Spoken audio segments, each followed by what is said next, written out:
the government is locking horns with the Greens over plans to reform the safeguard mechanism. The opposition is moving to block the changes as well.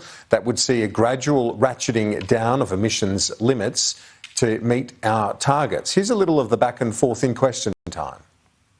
Can the minister guarantee that no businesses will close and no jobs will be lost as a result of Labor's changes to the safeguard mechanism? I'll tell you what I will guarantee. I guarantee you that the safeguard mechanism reforms that we are putting in place will put Australian industries in the best possible position to make the most of the decarbonisation that's occurring around the world. Let's bring in the Shadow Climate Minister now, Ted O'Brien. Thanks for your time.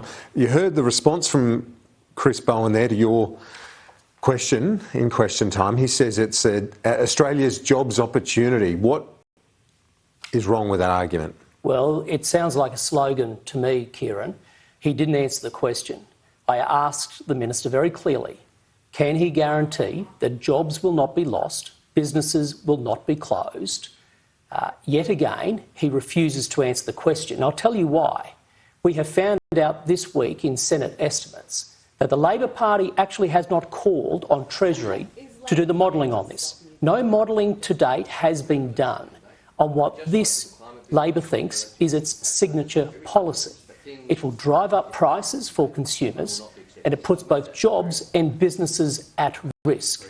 To think that you would take your signature policy, changing climate and energy in this country, to the Parliament without having done the modelling is absolutely reckless. And you can see why Australians are losing faith in this government. They've got the support of the business groups, though. In fact, the Australian Industry Group Chief Innes Willox said today the Coalition's decision to vote against the changes it had previously proposed and the reported Greens positioning once again make Australia look incapable of reaching agreement on how to utilise assets to build economic success. A form of political extremism is at play. It has cost us before. It could cost us again. What do you say to Innes Willox? Well, I don't blame him and other people looking to the threat of extremism when you have a very left-wing Labor government. But he's saying you're doing it.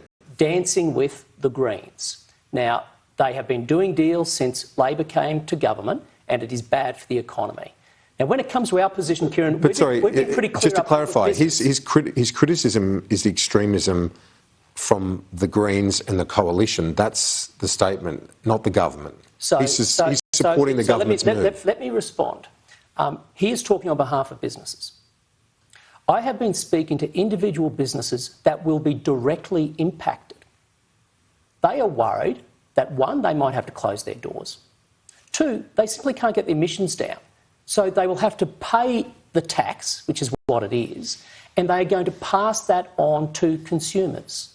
Now, if any business out there is saying they want to pay more tax, or they can guarantee they're not going to pass it on to consumers, at a time when consumers are struggling right now, we're in the midst of a housing crisis. This initiative is going to bump up the price of steel and aluminium, concrete slabs, all of that, the prices go up. Anyone who drives a car, the price will go up because of the impact on oil. I mean, this is an inflationary measure at a time when Australia can't afford it. And the Labor Party is wondering why we don't support it. But it's the measure that was put in place, the framework, under the former coalition government. No, it wasn't. So the safeguard mechanism? No, it wasn't. So this, again, another Labor... But which government introduced the safeguard mechanism? It's another Labor trick here, Kieran, and let me tell you what they're doing. They are taking an existing coalition framework called the safeguard mechanism, but they're turning it upside down. They're basically hiding in that a new carbon tax. They are moving that from being a voluntary scheme to a mandatory scheme. They are moving that from something that incentivises business to penalises business, and they are moving it to being a taxation regime. And anybody who's looked at the detail knows that. Businesses will have to be paying, and some of these businesses will likely close their doors. Now, what does that mean to jobs? What does that mean to regional communities? And that explains why the minister today couldn't answer the question in the House. I I mean, this is their signature policy. They haven't done modelling on it, and the minister can't answer the question. But when you look at the reaction from the business groups, it's not just the industry group, it's the Chamber of Commerce as well. Andrew McKellar says it's not the time for another climate war.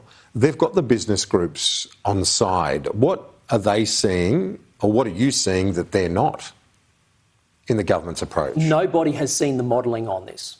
So nobody has. And if any of the business groups can come forward and say, we have seen the modelling from the government, please do so. So let me be very clear.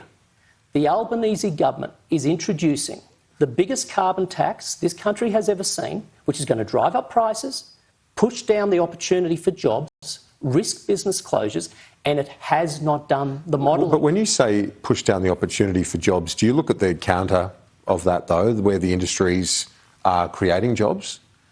So as the minister argues, the renewable energy superpower that he believes Australia can become. Are there no jobs in that industry? Kieran, there is, but it's got nothing to do with this. If anything, the minister is speaking against his own policy when it comes to renewables, because this also impacts gas, right?